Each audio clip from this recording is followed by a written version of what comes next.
What's up, everybody? Welcome to another episode of Why We Love PlayStation VR. Sitting across from me this week and every week, he's driving the bus and keeping it above 55 miles an hour. It's Desra. And sitting across from me is Brian Paul. I'm not driving the bus. No. Or the cruise liner. Or the cruise... Oh, God, Speed 2. Cruise control. Cruise control. Oh, God, that was like the... You know, I want to bash that movie so hard. Yeah. Can't say I've ever seen it. I might have. Absolutely not. I might have seen it. I refuse to. Did it have Sandra Bullock in it? It did. She needed some more money, and Keanu Reeves did not. And this was before Miss Congeniality. It must have been. Yeah, I believe so. Absolutely. Was it before Demolition Man? That's an important question. Is that important? Well, yeah. You know what's important? That's her best role. This week and every week on Why We Love PlayStation VR, we pull out a game from the archive, an old PlayStation VR game. Man, and they don't get much older than this. No, they don't. And we pull it out, we play it for a bit, we basically re-review it in a 30-minute review discussion. Stop giving things away as if the title of the video didn't already give things away. Popular subscription, yeah. That being said, what game did we decide to talk about this week, Desra? Keep talking and nobody explodes. Okay, well then we better keep talking. Exactly. Because man, I had McDonald's for lunch. Woo! Bad things are about to happen. Oh, yeah. Yeah, keep talking and I won't explode. McDonald's is one of those things like... I didn't have McDonald's for a minute and a half. It's like, this is fantastic. Oh, God, what did I do? Yeah. Yeah. Oh, yeah. No, I love it. I just didn't happen to have it today. All right. So Keep Talking, Nobody Explodes came out on October 13, 2016. This is a date that everybody should be familiar with. 16 or 15? 16. Did I say 15? No, I wrote 15. Well, stop writing things incorrectly.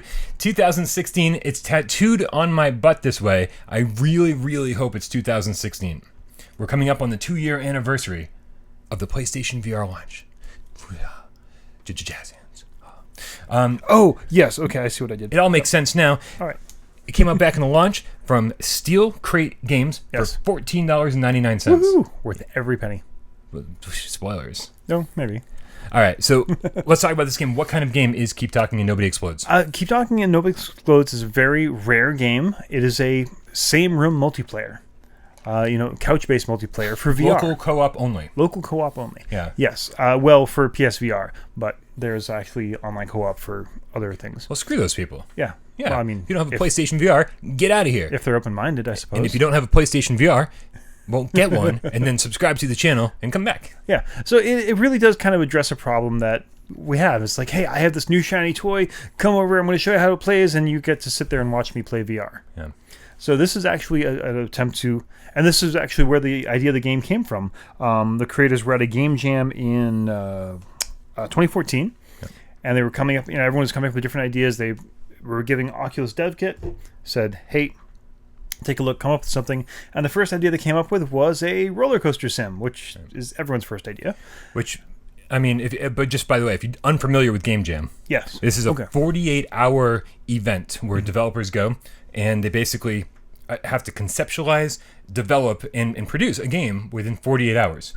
So the fact that they had a different idea to begin with, yes, means that Keep Talking, Nobody Explodes came together very quickly. Yeah. But their first game idea. Yeah, it seemed to be fun. The people who were playing it really liked it, but they noticed that everyone else walking around just sitting there was just kind of they're sitting there watching people play a game, which isn't super exciting. Which is kind of what VR is technically all about. It's like the person in VR is having a blast. Everyone else is like, but that might be fun. Yeah, so they came up with an idea. It was like, well, what can we do to have the person playing VR do something, but everyone else get involved? So they came up with a bomb defusal game. Yeah. So the idea is the player in VR is sitting in this wonderfully bleak office cubicle room with what looks like a suitcase bomb in front of them.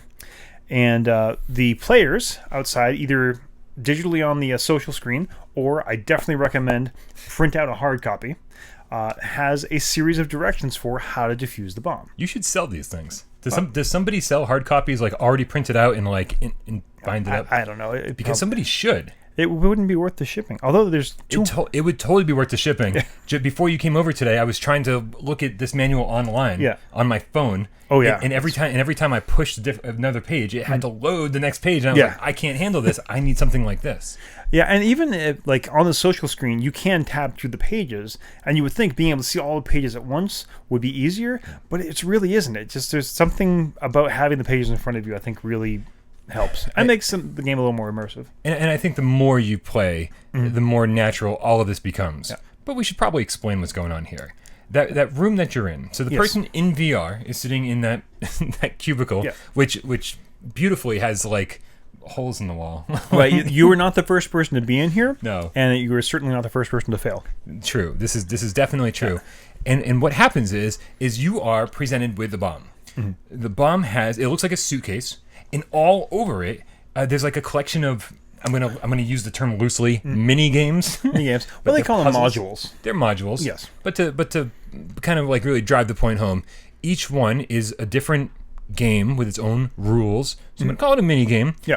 And the person outside of VR has the bomb defusal manual in some regard or another, whether it be on the TV or printed out or on their tablet or their phone. And they're the only person. They're the real bomb defusal experts. Right. The person in VR doesn't have any idea how to defuse the bomb. Right.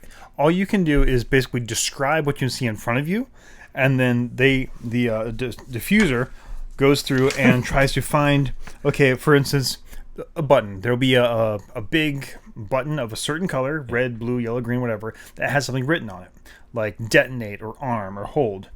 And so the person in VR will have to say, I see a big button that says detonate on it. So I'm going to look this up, say, okay, there's more than one battery and the button says detonate, press, and immediately release the button. So you have to look, so you have to tell that to the person, and then they have to like look all over the bomb and be like, is there more than one battery on the bomb? Right. Yeah, maybe sometimes you have to see, does the serial number have a vowel in it? It's like, Right. There are all sorts of these things that you have to reference. Yeah. There's another panel that actually we had a lot of success with, was the hieroglyph panel. The only one we were actually good at. Yeah, it's crazy. It's basically there's in the manual there are like 7 columns, I think. Yeah. And each column has a collection of different like hieroglyphic symbols. Yeah, we either like, astronomical symbols or other symbols, like symbols that if you know what they are, they're very easy to describe. Like there's a bunch of Greek letters, and I was like, oh, delta. And I was like, what does a delta look like? Right. It doesn't, just FYI, it doesn't look like a D, which I expected it to. Right, actually, it's a lowercase delta that's in there, but whatever. So and so I'm saying things like the backward C with a dot in the middle. I'm like, what the hell is that? And he's like, perfect, found it, yeah. Yeah. And then because I've got the information, I'm like, then I know what order he has to press those in.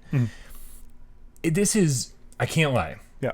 the most stressful game on the face of the planet, hands down, because either A, you're in the headset and you're watching that timer tick down. Yeah. Right? Yep. And then not only that, but there's distractions. Yeah, eventually, as you progress in higher levels, there's an alarm clock just sitting on the table. And if you forget that alarm clock is there, which happened to us, all of a sudden it'll start going off, and you freak out because you think you did something. Yeah, you think the bomb's blowing up. Right, and you have to put the bomb down for a second. You can go over. You can't shut it off though. You can only snooze it, so you know it's going to go off again at some point. Or the lights will go out. The lights went out. Yes, which is very useful when you're trying to defuse a bomb. And so it's stressful being inside because you can see the timer counting down, and you get this bomb in front of you that's going to blow up in your face if you don't do it right. And if you screw up a certain number of times, depending on what level you're on, then it blows up. But it's also not only that, the timer speeds up. Even if you screw up once, the timer actually increases speed. So you get 3 strikes, but every strike you get, the timer goes faster. It's so stressful. And then if you're the guy outside of the game trying to read the directions to the bomb diffuser, I think it's even more stressful because there you are, you're responsible for this person's life in VR. Like this is, if they die, it's all your fault because you didn't give them the directions fast enough or well enough or accurately enough. And there must be droplets of sweat in here from me playing. Oh yeah, just a moment ago. And the thing is, like, each bomb is different. So even if you die on the level and you go restart, the modules are procedurally generated, which is the brilliant part of this. So you can't memorize, like, okay, we messed it up this time, we'll go back and play it again. Even if it is, say, the hieroglyph panel again, it's going to be 4 different hieroglyphs. Or if it's the wires, like there's a section that has 3, 4, or 5 wires, or I think it could be even more 6, than that. Yeah. Different colors, different numbers of each color. But the brilliance is the kind of the algorithms, the instructions here will apply to all of those. But there's no way to kind of transfer the information back and forth. It's just such a smart game. And I know what you're thinking. You're thinking, I can just memorize the manual. No way. Yeah, I mean, there may be a couple, like maybe the big button. There are only a few options on that. Yeah. But there are some, like the memory. Oh, the memory. I still can't figure out the memory. Yeah, the memory one, there is a basically an LED screen that has a number on it, and there are 4 buttons underneath it with 4 different numbers. And based on what the number on the front says, you're supposed to press one of these. But the next step is you need to remember what was on which button you pressed last time, and so on and so forth. By the time you get to level, the 5th time through, it says, okay, press the number that was on the label of the button in step 2. You're like, I have no idea at this point. Yeah. So basically it's stressful. It is. It's difficult. It is. It'll test your friendship. Yes, this is a divorce simulator. Absolutely. Yeah, it's I'm really like this is a game that I feel like I always want to play, and then about 4 or 5 levels in, I'm like, okay, I'm good, because I just can't handle any more of this today. So here's the thing, the developers, and I can list them off because there's only a few of them. Yeah. Alan Pestalozzi, Yes. Ben Kane, and Brian Fetter. Yes. They originally created the game for the game jam that we're talking about. Then it came to PCVR in October of 2015. That's where your 2015 That's came where my from. 2015 came from. And then it came to PSVR launch October of 2016.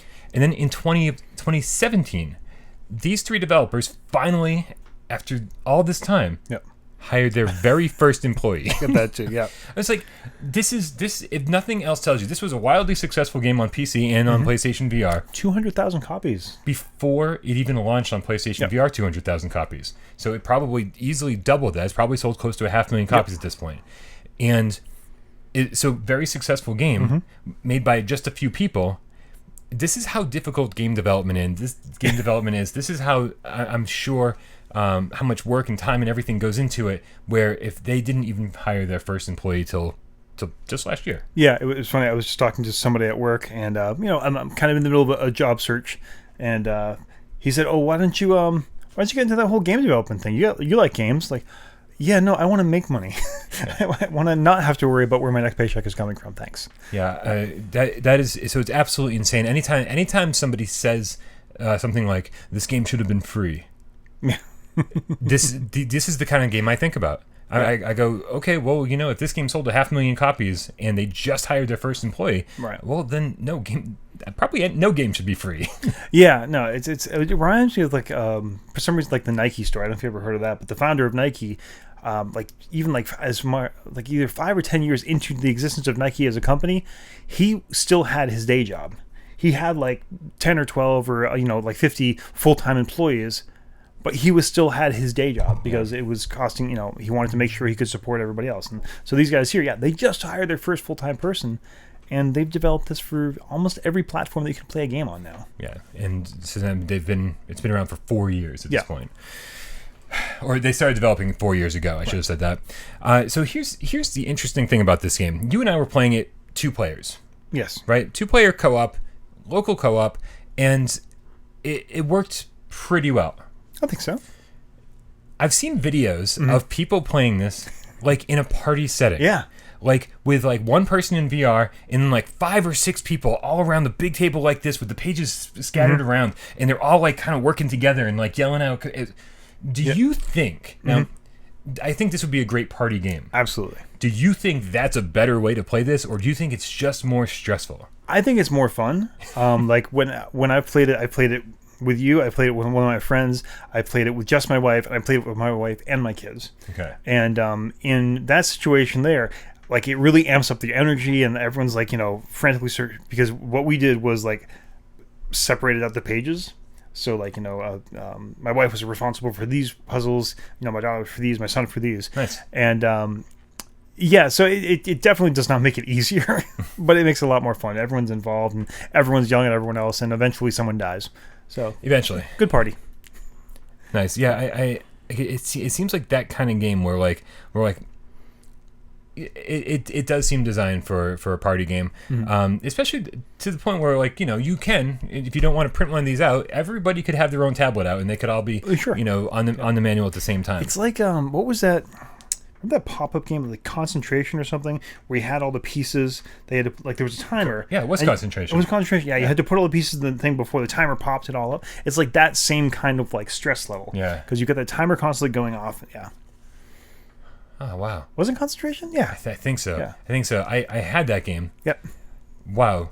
Just thinking about it stresses me out. Holy crap! And then of course, like then you realize, oh, we lost all the pieces. Yeah, there's at least one or two pieces missing. Always. And then you're like, where is it? I think you just shipped with a couple missing. Time just ran out. It's craziness.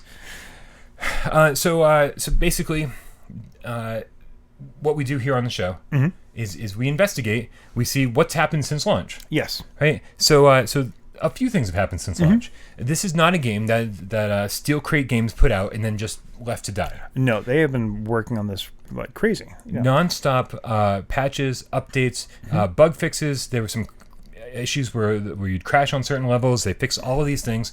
Added leaderboards. Yep, version 1.04 added leaderboards.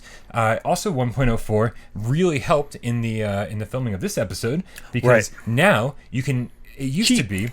Well, you can cheat now, but it used to be that only the person in the VR headset could see the bomb. Right. But now you can actually change the TV setting, the social screen settings. Instead of being the manual, it can be the bomb.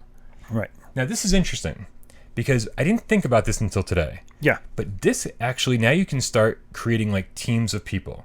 Right, so like you got one person in VR that's actually defusing the bomb, okay, and then you get another person that's like helping him out, right? Like all right, remembering things because remember you and I were having a problem with the memory. Yeah, the memory one's awful. If there was somebody else with us who their only job was to remember these things or make notes, they could be helping you out. Yeah. Whereas like there's another person reading directions, so you can actually have quite a few people in different roles. I do think though I think that takes away one of the things that makes this game special is the chaos. well, not just, I mean the chaos, yes, but the fact that the person in the headset is so isolated. Yeah, like you are the only person in that room, so it feels like you're in the Hollywood movie talking to the bomb diffuser guy over the radio or whatever. They can't actually be there to help you make those notes. You are alone alone in the room by yourself, with someone on the other end of the line helping you out. And I think I guess I can understand like that kind of reasoning, so you can show people the screen there and whatnot. But it does take away from that feeling of being sort of trapped by yourself. Well, then I have a massive question for you. Okay. Because last week, when this airs on August 16th, there was another update to this game. Yes. And it for the first time made the game playable on PlayStation 4. Playable in non-VR. Yes. And it's also coming to like Switch and on Xbox One and all sorts of other platforms, obviously non-VR. Right. What are your thoughts on playing it in this new non-VR setting? If like the kind of part of the appeal was to be isolated in that room. Yeah. Does this ruin it for you? I think in the case of the Switch, it's no problem because I'm going to be staring at the screen, and I'm not going to be, like showing that's going to be very easy to sort of keep that. The other ones is you're basically like, okay, come over and play this game, turn around, you can't look at the screen. And in most people's living room nowadays, the screen is a 30, 40, 50 inch TV. So I can't believe you started at 30. I know. They're like 50, 60, 70. Right. That's true. So I think it's going to take a little bit of the specialness away from the game. And of course, the immersion of being in this room that you can see like the scorch marks on the walls around you from the previous explosions. So I think it's going to be a little less special. I think it's great for Steel Crate Games that they're going to massively expand their audience. Yeah. So it's the important part here. Having sold a half 1,000,000 copies is great. Yeah. But now they're potentially opening their audience up to,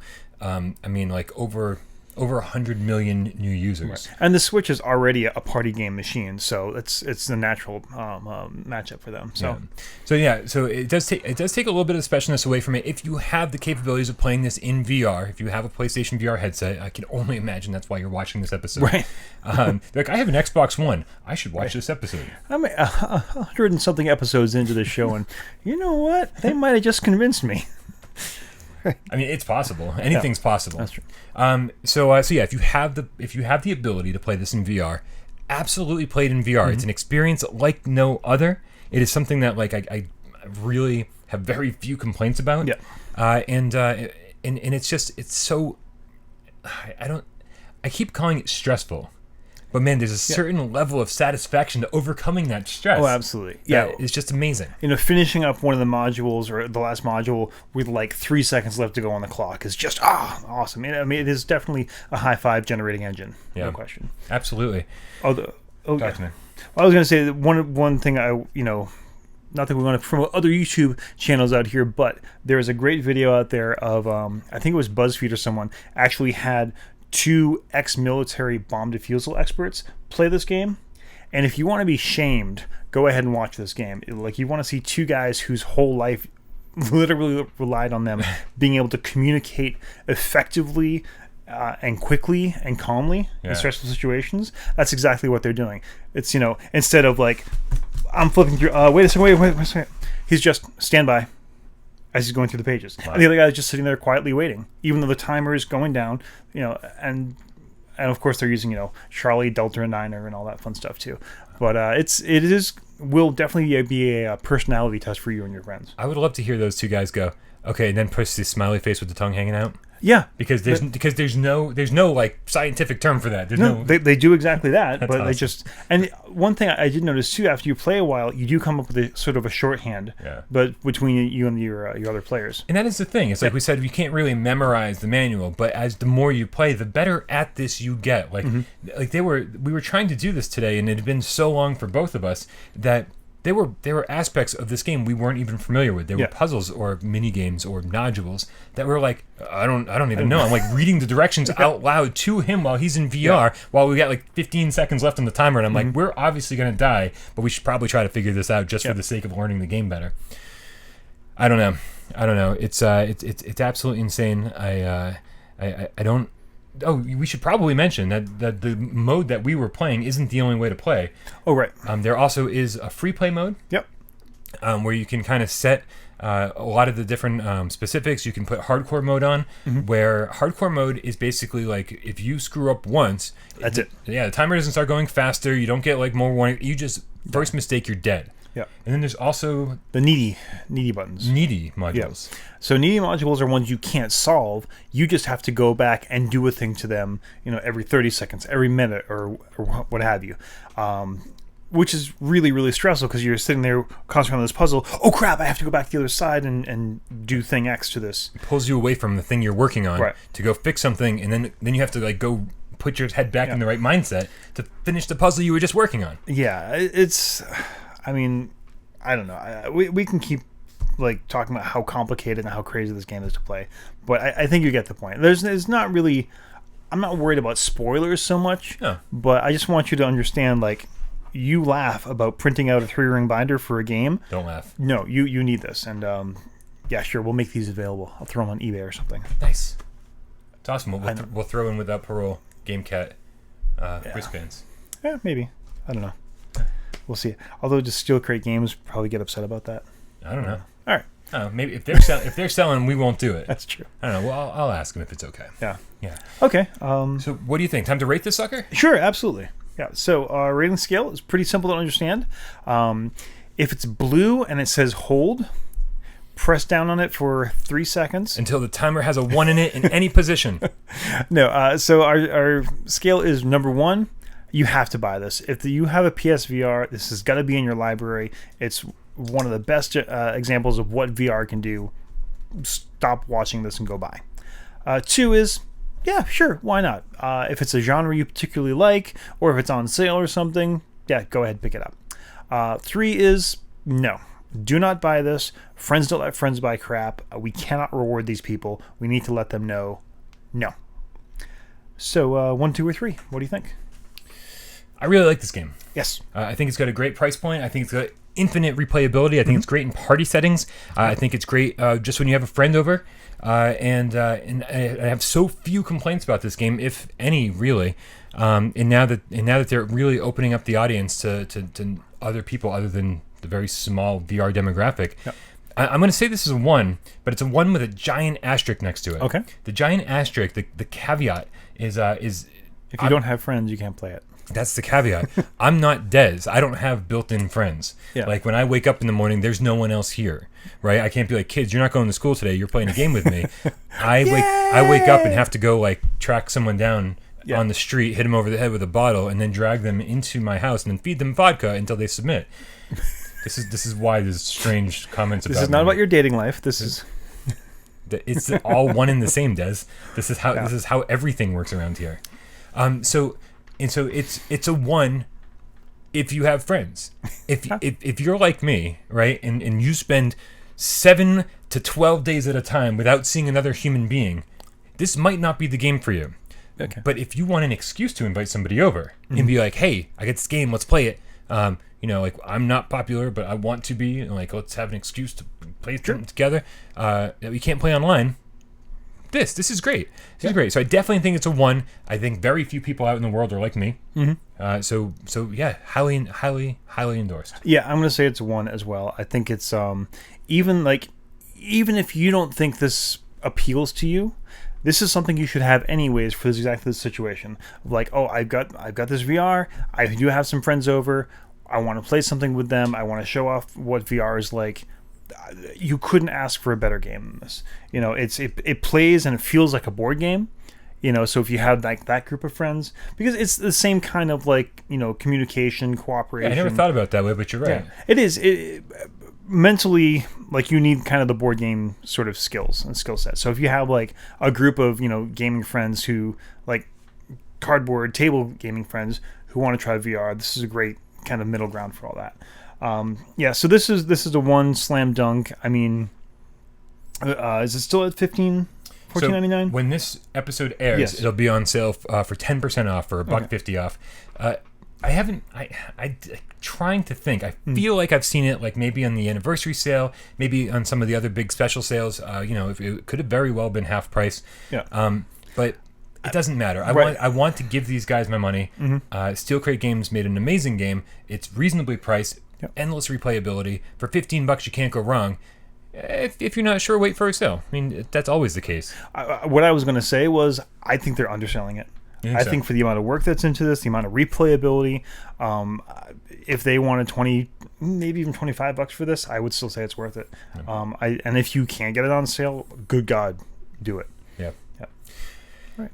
That pretty much does it for another episode of Why We Love PlayStation VR. Obviously, we always ask you the same thing, so in the comments below, what do you think about Keep Talking Nobody Explodes? Do you have to think about the name? This had like literally one of the best video game names of all time. Although I will say, if you do print this out, make sure you don't keep it under your arm or lying on the table when you go to the local Dunkin' Donuts before the show starts, because you get all sorts of interesting looks when you walk around with a thing that says Bomb Defusal Manor. Yeah, thanks for stopping and getting me coffee, by the way. I appreciate that. Yeah, what did you think of the game? Did you pick it up? Did you buy it because of this episode? We love hearing that kind of stuff. Yeah. Also, what other games do you want us to play? We've already got one lined up for next week. Very very topical one for next week. Ooh. But I know I should probably tell you what it is. But we are always curious to know what other games you want us to play. Yeah. Yeah, and just I want to leave you this one last piece of wisdom. I always try to keep the attitude of my friend the bomb defusal tech.